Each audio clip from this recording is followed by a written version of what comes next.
మన ప్రభువును లోకరక్షకుడైన యేసుక్రీస్తు నామమున మీ అందరికీ నా యొక్క ప్రత్యేక వందనములు. ఈ ఉదయకాల సమయమున దేవుడు మనకిస్తున్నటువంటి వాగ్దానమును చదువుకుందాం.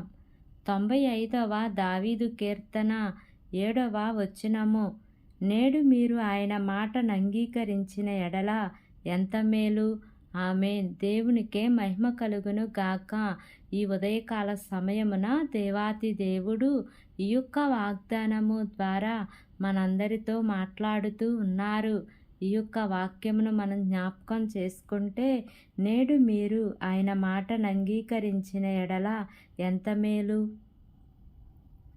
మేలులు మన జీవితాలలో చూడాలి అన్నా, మనం ఆశీర్వదించబడాలి అన్నా, మన జీవితంలో ఏదైతే ఆశపడుతూ ఉన్నామో ఆ ఆశ నెరవేరాలి అన్నా, సమస్తమును మనము అనుభవించాలి అన్నా, కేవలం దేవుని యొక్క మాటను మనము వినేవారిగానే ఉండాలి.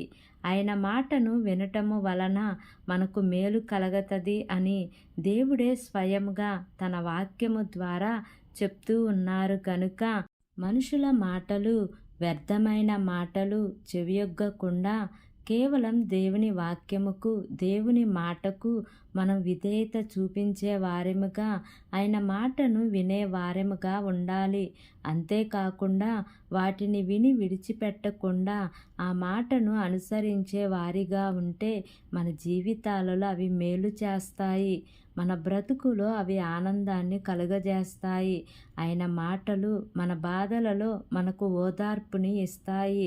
అంతేకాకుండా మనల్ని ఒక ఉన్నత స్థాయికి ఎదిగే విధంగా తీసుకుని వెళ్తాయి కనుక, దేవుని యొక్క మాటకు మనము చెవియొగ్గుదాం.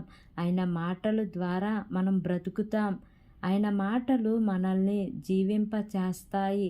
ఆయన మాటలలో జీవము ఉన్నది గనుక, జీవము కలిగిన మాటలకు మనం విధేయత కలిగి ఉందాం. ఆయన మాటలను మనము ఎన్నడూ త్రోసివేసే వారెముగా కాకుండా, మన బ్రతుకులలో మనం మేలులు చూడాలి అంటే కేవలం ఆయన మాటకి మనం విధేయులై లోబడి వాటిని విని అనుసరించే వారెముగా ఉందాం.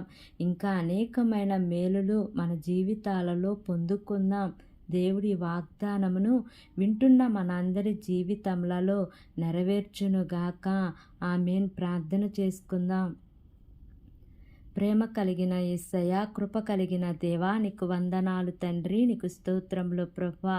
ఇంతవరకు నీ కృపలో మమ్మల్ని కాచి కాపాడిన విధానాన్ని బట్టి నీకు వందనాలు తండ్రి.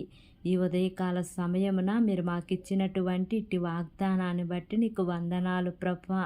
వింటున్న ప్రతి ఒక్క బిడ్డ జీవితంలో ఈ వాగ్దానాన్ని నెరవేర్చమని మిమ్మల్ని వేడుకుంటున్నాను ప్రభువా. మా దేశంను జ్ఞాపకం చేసుకోండియా. దేశమును పరిపాలిస్తున్న ప్రతి అధికారుల కుటుంబాలను, దేశ ప్రజలను జ్ఞాపకం చేసుకోండియా. వారందరికీ మంచి ఆరోగ్యంను దయచేయండి అయ్యా. వారు ఏ పని చేస్తున్నానో ఆ పనిల అన్నిట్లో కూడా యేసయ్యా మీ యొక్క సఫలతను ఉంచమని మిమ్మల్ని వేడుకుంటున్నాను ప్రభువా. ఈ దినము ప్రయాణం చేస్తున్న ప్రతి బిడ్డను జ్ఞాపకం చేసుకోండి అయ్యా.